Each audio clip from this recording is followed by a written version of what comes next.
আজকে ছিল উচ্চ মাধ্যমিকের ইকোনমিক্স বা অর্থনীতি পরীক্ষা। এই ভিডিওর মাধ্যমে পরীক্ষাটির ইকোনমিক্স প্রশ্নপত্রটি আমি তোমাদের দেখিয়ে দিচ্ছি, তোমরা সেটি দেখে নাও এবং তার সাথে এমসিকিউ প্রশ্ন এবং বেশ কিছু এসএকিউ প্রশ্নের উত্তরও আমি করে দিয়েছি।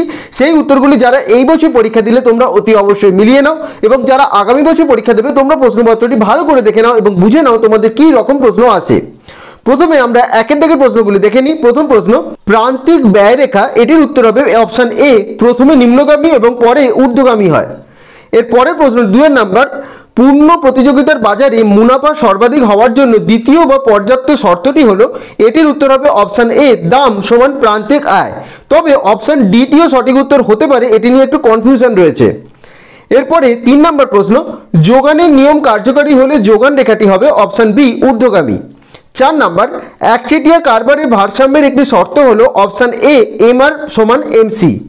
5 নাম্বার, সরল কেইনসেলের তত্ত্বে বিনিয়োগ গুণকের মান হবে অপশন বি। 6 নাম্বার, বাজেট ঘাটতি বলতে বোঝায়, এটির উত্তর হবে অপশন বি।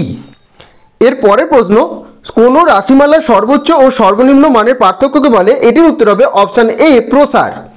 8 নাম্বার, জাতীয় গ্রামীণ কর্মসংস্থান নিশ্চয়তা আইন চালু হয় যে সালে, সেটি হলো 2006। 9 নাম্বার, নিম্নলিখিত কোন নামটি দারিদ্র্য চর্চার সাথে সম্পর্কযুক্ত নয়, এটির উত্তর হবে অপশন সি, মহালানবিস। 10 নাম্বার, ভারতে অর্থনৈতিক সংস্কার চালু হয় যে সালে, সেটি হলো 1991 সালে, অপশন ডি। এরপর 2 দাগে যে প্রশ্নগুলি রয়েছে সেগুলি দেখে নাও। শ্রমিকের মজুরি বৃদ্ধি পাওয়ার দরুন উৎপাদন ব্যয় বৃদ্ধি পেলে ফার্মের যোগান রেখাটি বাম স্থানান্তরিত হয়। 2 নাম্বার, ঠিক ভুল লেখো।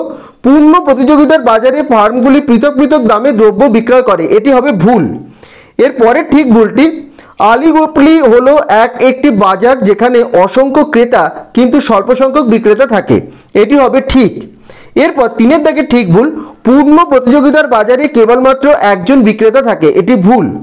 এরপরের যে অথবা ঠিক ভুলটি রয়েছে, লার্নার একচেটিয়া সূচকের মান ঋণাত্মক হতে পারে, এটি হবে ঠিক। পরেরটি, শূন্যস্থান পূরণ করো, ড্যাশ মুনাফা উৎপাদন ব্যয়ের অন্তর্ভুক্ত থাকে, অথবা ব্যয় দ্বারা দাম নির্ধারণ তত্ত্বে শিল্পের দীর্ঘকালীন যোগান রেখাকে বলা হয় ঊর্ধ্বমুখী যোগান। তারপরে শূন্যস্থানটি, ভেদমান হলো সমক পার্থক্যের একক। এরপর যে শূন্যস্থানটি রয়েছে, লোরেঞ্জ অনুপাতের সর্বোচ্চ মান হলো 1। এরপরে ঠিক ভুলটি, কোনো একটি রাশিমালার প্রসারের মান ওই রাশিমালার সমস্ত মানের ওপর নির্ভর করে না, এটি হবে ঠিক। পরেরটি, ড্যাশ বেকারত্ব কেবলমাত্র কৃষিক্ষেত্রেই পাওয়া যায়, এটি হবে মৌসুমি বেকারত্ব। পরেরটি, ঠিক ভুল নির্ণয় করো। মহালানবিস কমিটির মতে ভারতে আয় বৈষম্যের একটি কারণ হলো কর ফাঁকি দেয়া, এটা হবে ভুল। 9 নাম্বার, নরসিংহাম কমিটি ব্যাংকিং ক্ষেত্রে সংস্কারের রিপোর্টটি জমা পড়ে 1991 সালে, অথবা ড্যাশ কমিটি গঠিত হয় 1993 সালের বীমা ক্ষেত্রে সংস্কারের সুপারিশ বোঝাতে, এটি হবে মালহোত্রা কমিটি। 10 নাম্বার, ঠিক ভুল নির্ণয় করো। গ্যাট চুক্তিটি 1948 সালে চালু হয়, এটি হবে ভুল। এগুলি এমসিকিউ এবং এসএকিউ প্রশ্নগুলি তোমরা দেখে নিলে, যারা এবছর পরীক্ষা দিলে আশা করছি উত্তরগুলি মিলিয়ে দেখে নিয়েছো। এরপরে বিষয়ভিত্তিক বা বর্ণনামূলক প্রশ্নগুলিগুলি তোমরা দেখে নাও।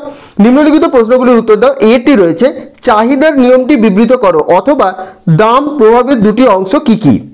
পরের প্রশ্ন, বিয়েরটা, কোন ধরনের দ্রব্যের ক্ষেত্রে চাহিদা সাধারণত দামের সাপেক্ষে অস্থিতিব্যাপক হয়, অথবা চাহিদার আয়গত স্থিতিস্থাপকতার সংজ্ঞা দাও। সিএরটি, উৎপাদনের গড় ব্যয়ের সংজ্ঞা দাও, অথবা ফার্মের পরিবর্তনীয় ব্যয়ের দুটি উদাহরণ দাও। ডিএরটি, বাজারে দাম স্থির থাকলে ফার্মের প্রান্তিক রেভিনিউ ও গড় রেভিনিউর মধ্যে সম্পর্কটি কিরূপ হবে দেখাও। ইয়ের দাগের, সরকারি রাজকোষ নীতির দুটি উদ্দেশ্য উল্লেখ করো, অথবা সমতার বাজেট গুণক কাকে বলে। এফের দাগের, বিস্তৃতির পরিমাপক হিসাবে প্রসারের একটি সুবিধা ও একটি অসুবিধা উল্লেখ করো। জিয়ের দাগের, দারিদ্র্য রেখা কাকে বলে, অথবা ভারতবর্ষের শহরাঞ্চলে দুরকম বেকারত্বের উল্লেখ করো। এইচেরটা, গ্যাট ও ডাব্লিউটিওর মধ্যে পার্থক্য কি। তারপরে আই, বাণিজ্য উদারীকরণের দুটি সুবিধা লেখো। যে 1994 সালে গৃহীত বীমা ক্ষেত্রে সংস্কারের দুটি সুপারিশ উল্লেখ করো, অথবা বিশ্বায়ন পদ্ধতির দুটি কুফল উল্লেখ করো। যারা আগামী বছর পরীক্ষা দেবে তোমরা অতি অবশ্যই ভালো করে প্রশ্নপত্রটি দেখে নাও এবং কী টাইপের প্রশ্ন আসছে ভালো করে তোমরা বুঝে নাও। 4 দাগের, নিম্নলিখিত প্রশ্নগুলির উত্তর দাও। এটি, গড় ও প্রান্তিক উৎপাদনের মধ্যে সম্পর্কটি সংক্ষেপে আলোচনা করো, অথবা দীর্ঘকালীন সময়ে উৎপাদনের মাত্রা বৃদ্ধিজনিত প্রতিদানের নিয়মগুলি ব্যাখ্যা করো।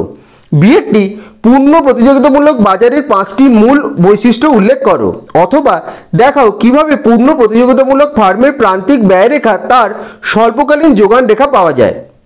পরের প্রশ্ন সি এর দাগের বন্টনের প্রান্তিক উৎপাদনশীলতা তত্ত্বের অনুমানগুলি বিবৃত করো, অথবা পূর্ণাঙ্গ প্রতিযোগিতামূলক শ্রমের বাজারে মজুরির হার কিভাবে নির্ধারিত হয়।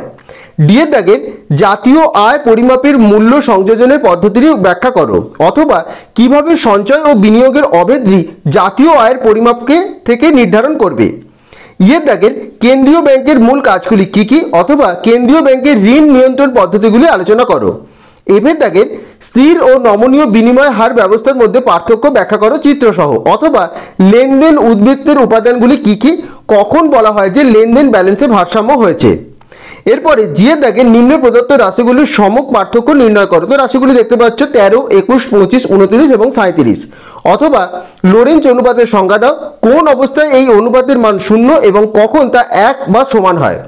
এরপরে এই চেটটি ভারতবর্ষের দারিদ্র্যের ব্যাপ্তির কারণগুলি কি, দারিদ্র্য দূরীকরণের দুটি পদ্ধতি উল্লেখ করো, অথবা ভারতের শিল্পে বেকারত্ব ও শিক্ষিত বেকারত্ব বৃদ্ধির কারণগুলি ব্যাখ্যা করো।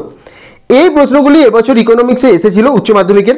তোমরা প্রশ্নটি ভালো করে দেখে নাও। যারা এবছর পরীক্ষা দিলে তোমরা এমসিকিউ এবং এসএকিউ যে প্রশ্নগুলির উত্তর আমি করে দিয়েছি সেগুলো তোমরা মিলিয়ে দেখে নাও, এবং যারা আগামী বছর পরীক্ষা দেবে প্রশ্নপত্রটি খুব ভালো করে আরেকবার দেখে নিতে পারো, এবং কী টাইপের প্রশ্ন তোমাদের আসছে সেটা হলে তোমরা খুব ভালো করে বুঝতে পারবে। এটি হলো এবছর উচ্চ মাধ্যমিকের ইকোনমিক্স প্রশ্নপত্র।